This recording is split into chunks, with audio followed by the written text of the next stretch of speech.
Então nós vamos dar continuidade àquele programinha do motor de passos. A finalidade do programa qual é?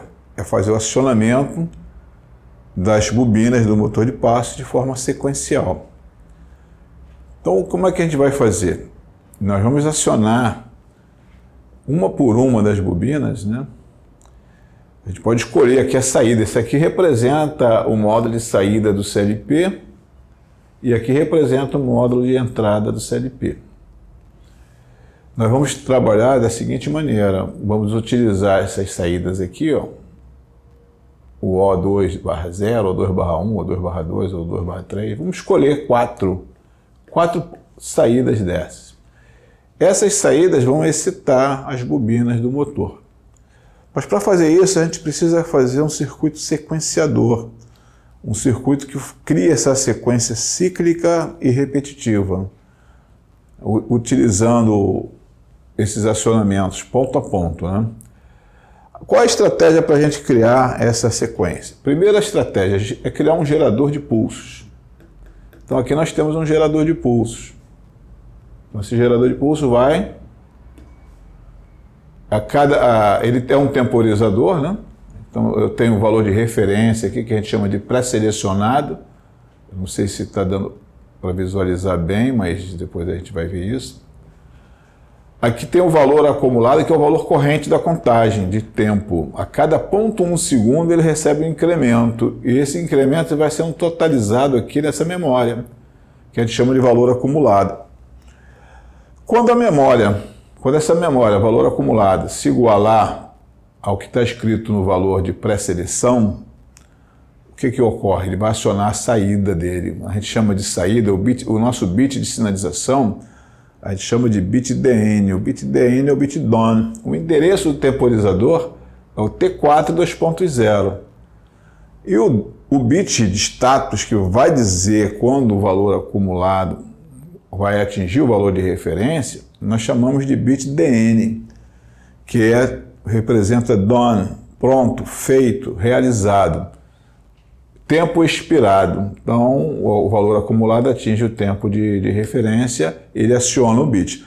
No momento que ele acionar o bit, esse contato que é normal fechado, é o contato NF, quando ele for energizado, o que vai acontecer com ele? Ele vai abrir. Só que na hora que abre essa linha, essa é a chamada linha de habilitação. Na hora que essa linha abre, todo o valor que foi acumulado aqui nessa memória, ele desaparece, ele volta, ele zera. Então, volta novamente a contagem retorna e novamente aciona e depois desliga e você vai ter então o quê? A cada 1 segundo você vai ter um pulso.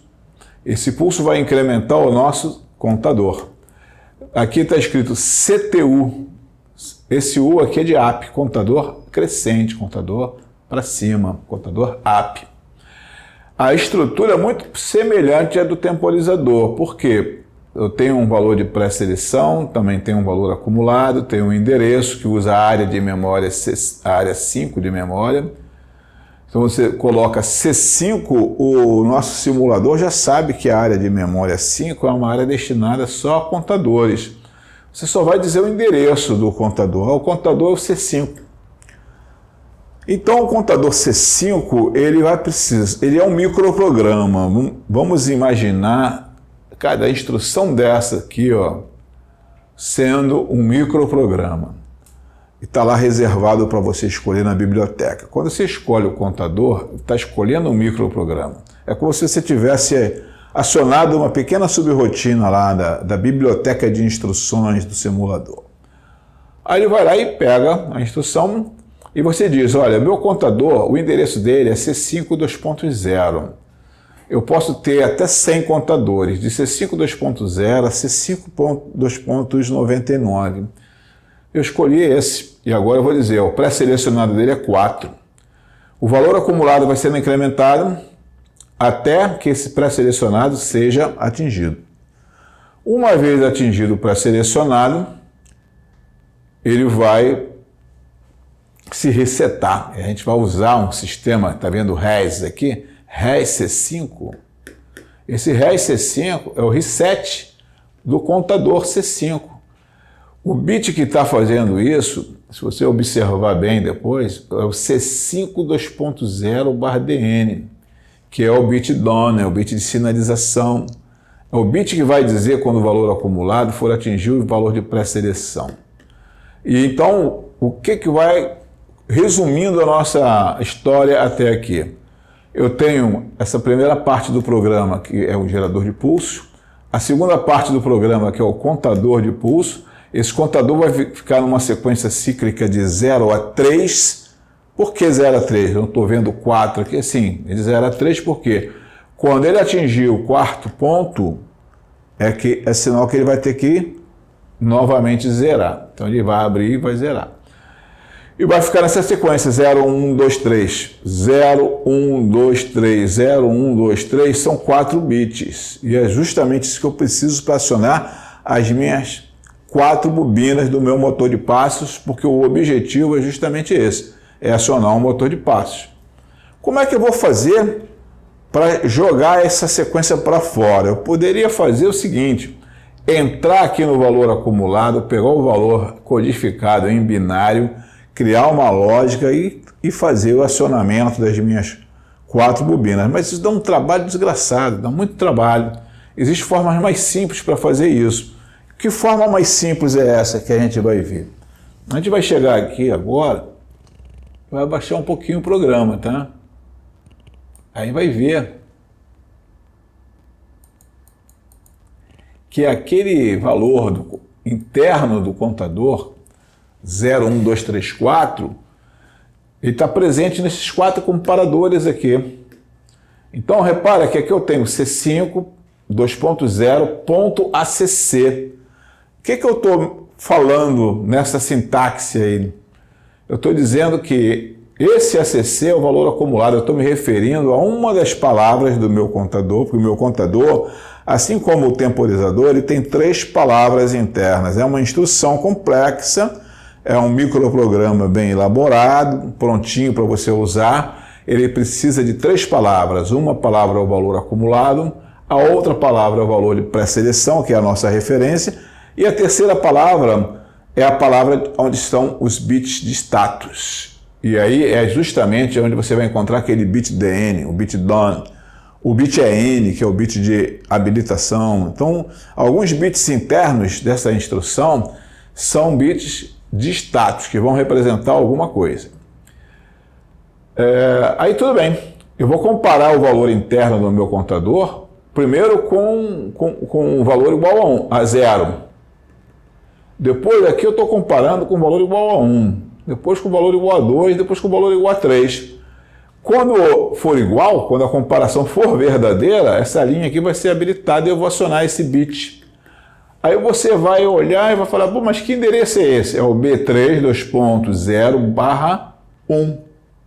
E esse aqui, B3 2.0/2, B3 2.0/3, B3 2.0/4. Em sequência, esses 4 bits vão ser o quê? Energizados. Liga esse, depois liga esse, depois liga esse, depois liga esse. Com isso eu vou fazer acionamento do meu motor? Ainda não. Porque esses bits são chamados bits de flags, são bits internos que não têm expressão no mundo físico. Eles ocorrem só no mundo das ideias, igual aqueles pensamentos que a gente tem que a gente não coloca nada em prática, né? Ocorre só no mundo das ideias. Para ele se materializar, eu preciso de uma outra lógica de programa que eu vou mostrar para vocês agora, que vai utilizar os nossos bits internos para fazer o acionamento físico. Aqui agora a coisa vai virar concreta, né? A coisa vai ficar acontecendo de verdade. Então vamos ver aqui como é que é essa lógica. Seria, no caso, essa próxima parte aqui, tá vendo? Que é a lógica de acionamento. Aí você vai falar, mas complicou. Eu tenho agora um monte de contato aqui, tem série, paralelo, essa lógica está complicada, Trajano. Como é que eu vou entender isso? Por que nós colocamos 2 ramos aqui, um do lado do outro? Por quê? Um desses ramos vai fazer a sequência acontecer no sentido horário. aciona. Repara que aqui é O2.2/1. Esse O2.2/1 já é uma expressão física da nossa lógica, porque existe esse ponto no cartão de saída do meu CLP. Olha só, o CLP virtual, ele tem o cartão de saída dele, ó, 2.0, 2.1, 2.2. Cada cartãozinho, cada pontinho desse aqui, ó, vai representar uma tensão ou um contato seco de relé que vai fazer o acionamento da fase da bobina do meu motor de passos. Aí, o que acontece? Eu vou ter esse acionamento sequencial ou vou ter esse outro acionamento sequencial. Ou eu vou acionar O2/1, O2/2, O2/3, O2/4, O2/1, O2/2, O2/3, O2/4, ou então eu vou acionar O2/4, O2/3, O2/2, O2/1, O2/4, O2/3, O2/2, O2/1. O que vai fazer isso acontecer? Como é que eu vou conseguir fazer isso?